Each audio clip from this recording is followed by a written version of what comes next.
Good evening and welcome to your weekly global roundup of everything happening across the brass band world. It has been an exceptionally busy week, from major international contests to youth initiatives, ticket launches, rankings upheavals and developments across Europe and beyond. Let's take you through the stories shaping the movement right now. We begin in Girvan in the Netherlands, where the 2026 World Music Contest has delivered one of the most dramatic weekends in recent memory. After 2 days of feastful contest performances, the battle for the world title has come down to the narrowest of margins. Early impressions placed Wildebroek, Tries Tolls and Corey in a tight three-way concert, with Flowers, Wellington and the Cooperation Band rounding out the top six. But today's performances shifted the balance altogether. Tries Tolls emerged with a clearer lead, followed closely by Wildebroek, Corey and Flowers. The overall title now looks set to head to Switzerland, with Tries Tolls just edging Wildebroek in what commentators are calling a penalty shootout finish of brass band contesting. The results were: in first place was the brass band Tries Tolls under Frederick Theodolzes. In second place came brass band Wildebroek under Franz Violet. Third place went to Flowers Band under Paul Holland. Fourth place went to Corey Band under Philip Harper. Awards for Outstanding Soloist on Own Choice Programme went to Tim de Meijzenier on solo horn, along with the brass band Wildebroek. An award for Best Own Choice Test Piece was awarded to the brass band Tries Tolls.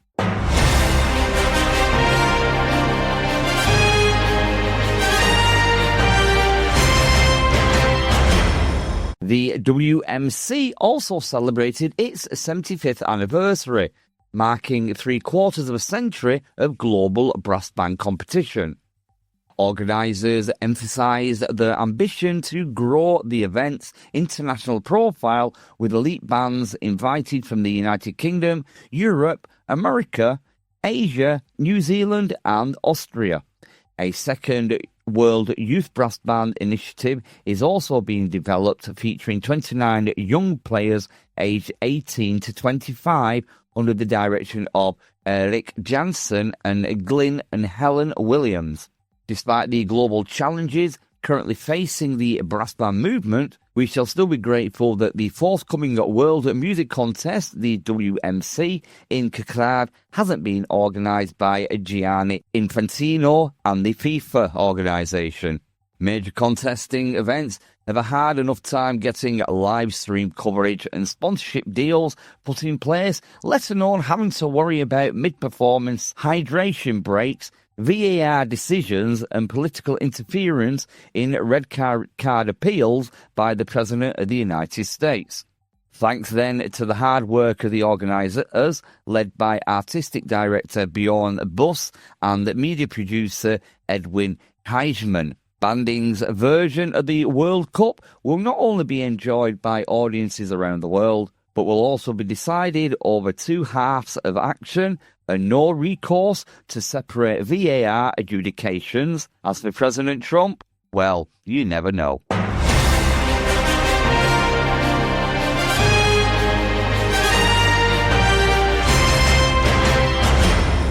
Back across to the UK now, the moment you've all been waiting for is finally here. Tickets for Brass in Concert 2026, the brassiest bash around, are now on sale. The iconic championship returns to the Glasshouse International Centre for Music on Saturday the 14th and Sunday the 15th of November for an unmissable weekend of performances from the best in brass.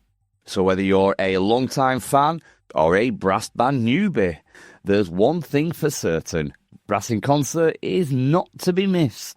The 49th Brass in Concert Championships, the weekend kicks off with the 49th Brass in Concert Championship, hosted by the evergreen Frank Renton. 11 of the finest bands take to the iconic Sage 1 stage, each offering a uniquely crafted programme with entertainment at their heart.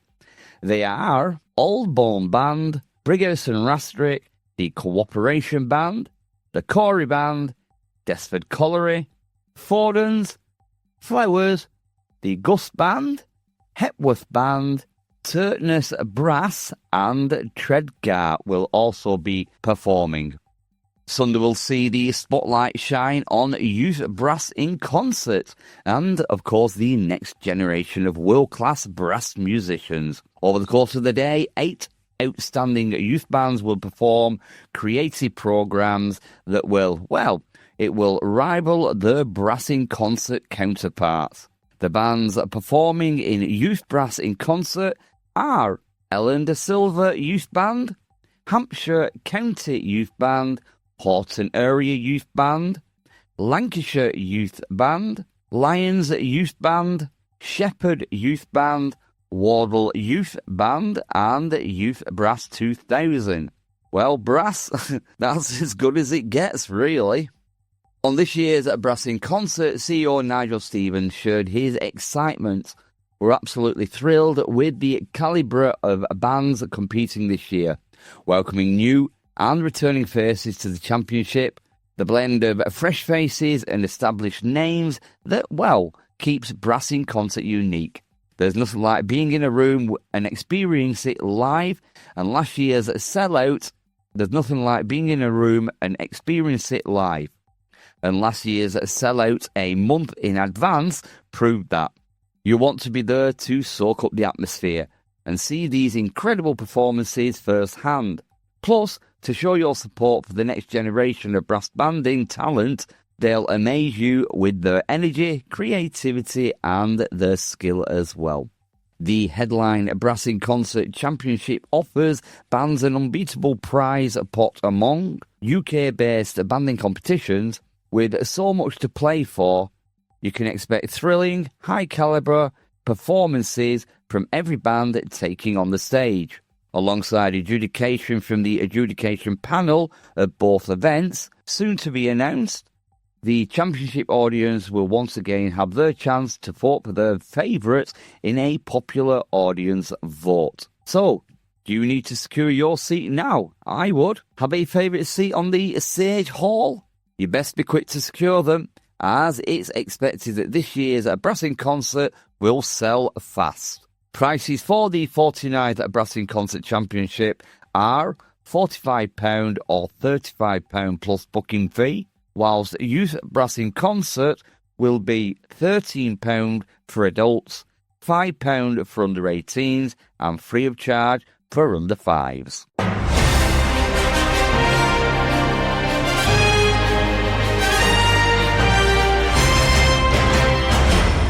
The latest band supplies world rankings for June 2026 have now been released, and history has been made. Flowers Band has reached world #1 ranking for the first time ever following their European Championship victory in Austria. Other major movers include Vlasia Band, rising after the runners-up finished in Linz, 3BA of Germany jumping to 14th place, Milnrow and Hepworth climbing after Spring Festival success, Brisbane Excelsior taking the Australian national title, North Shore Brass winning their first New Zealand title, Five Lakes regaining the North American Championships, and Drogheda capturing the Irish national title. The next update will follow the British Open and lower section national finals in September.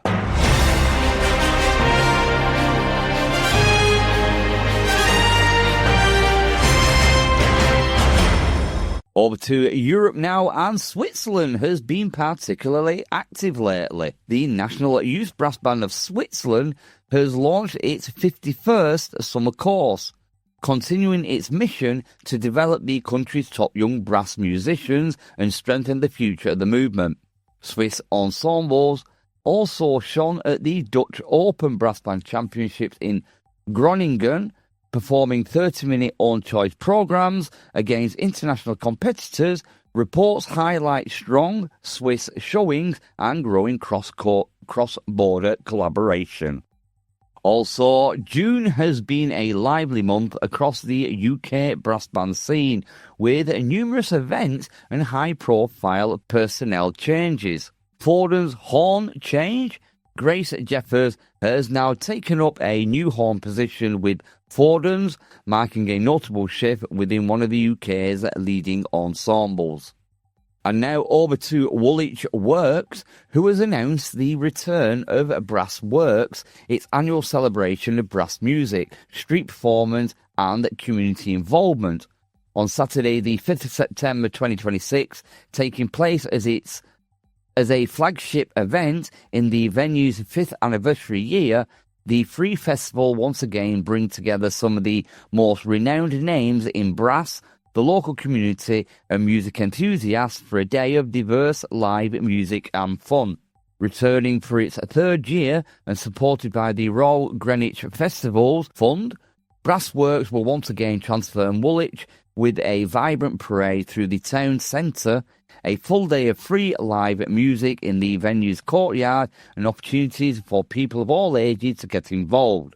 The day will begin at 12 p.m. with the now established Brassworks Parade, a colourful carnival of horns that gather in General Gordon Square before winding its way through Woolwich and the Royal Arsenal, culminating at Woolwich Works. Everyone is invited to join the procession and become part of the spectacle.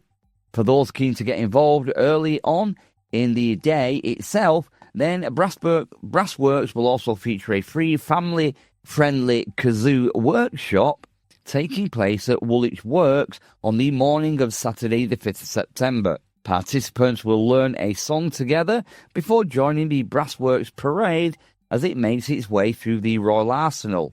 Kazoos will be provided free of charge and the workshop is open to any age.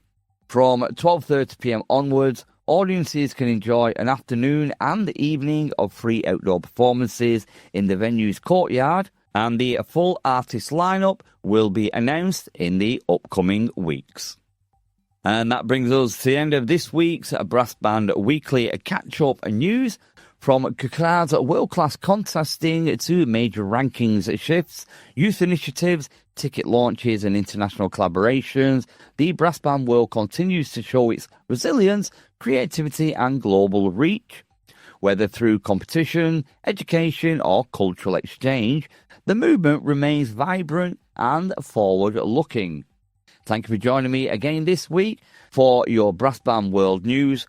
Remember, I'll be back again next week with another full roundup of developments from across the globe. From the Sounds of Brass newsroom, I'm Peter Webster, and that was your weekly Brass Band, your weekly Brass Band entertainment, and your weekly Brass Band World News.